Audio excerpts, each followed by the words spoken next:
रामकृष्ण हरी. श्रावण महिन्यातल्या चिंतनमालेमध्ये जगद्गुरू श्री संत तुकाराम महाराजांच्या गाथेतील काही निवडक अभंगांचं चिंतन आपण करतो. चिंतनासाठी आज घेतलेला अभंग असा आहे. खरे बोले तरी फुकासाठी जोडे हरी, ऐसे फुकाचे उपाय सांडवणी या वाया जाय. परोपकार एका वचनाचा फार, तुका म्हणे मळ म्हणे सांडिता शीतल. खूप छान अभंग. महाराज या अभंगामध्ये जीवनामध्ये सुख, आनंद आणि आरोग्य हवं असेल तर त्यासाठीचा सोपा उपाय सांगतायत. आणि अभंगाच्या पहिल्या चरणामध्ये म्हणतात, खरे बोले तरी फुकासाठी जोडे हरी. आपल्या दैनंदिन जीवनामध्ये जर फक्त सत्य खरं बोललं ना तरी आपण डायरेक्ट परमेश्वराला जोडतो किंवा परमेश्वर आपल्याला जोडला जातो असं म्हणतो. आणि दुसऱ्या चरणामध्ये म्हणतात, ऐसे फुकाचे उपाय सांडवणी या वाया.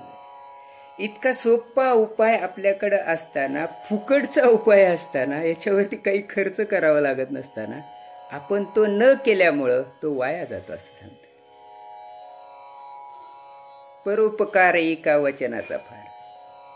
सत्य वचनाचा आपण फक्त सत्य जरी बोललो ना तर इतरांवरती त्याचा परोपकार होतो म्हणतात, नाहीतर त्यांना सुद्धा त्यांचा फायदा होतो आणि त्यामुळं ते आनंदी होतात. त्यांच्या चेहऱ्यावर आपल्याला आनंद बघता येतो असं म्हणतात. आणि शेवटी म्हणतायत, तुका म्हणे मळ म्हणे सांडिता शीतल.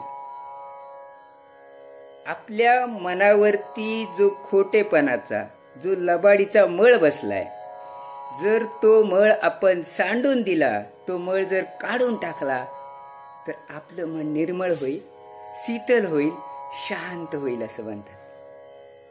किती सुंदर अभंग आहे बघ. सत्याचा महिमा सांगितलाय, खरेपणाचा जे महत्व आहे ते सांगितलंय. फक्त जे बोलेल ते खरं बोलेल एवढं जरी केलं तर हा फुकटचा सगळ्यात सोपा मार्ग आहे की तुमचं जीवन सुखी करून टाकेल, जीवन आनंदी करून टाकेल, आरोग्यदायी होईल.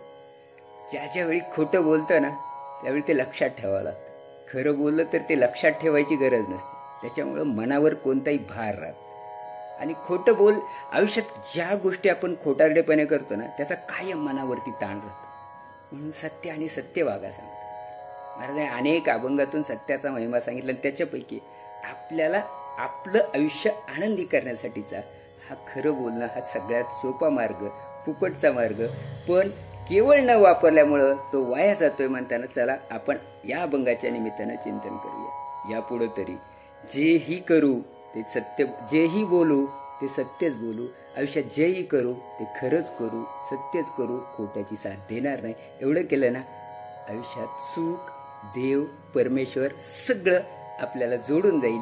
आणि त्यानिमित्तानं आपण तसा प्रयत्न करूया. आज इथंच थांबूया, उद्या भेटूया अशाच एखाद्या छानशा अभंगाबरोबर. तोपर्यंत रामकृष्ण हरी.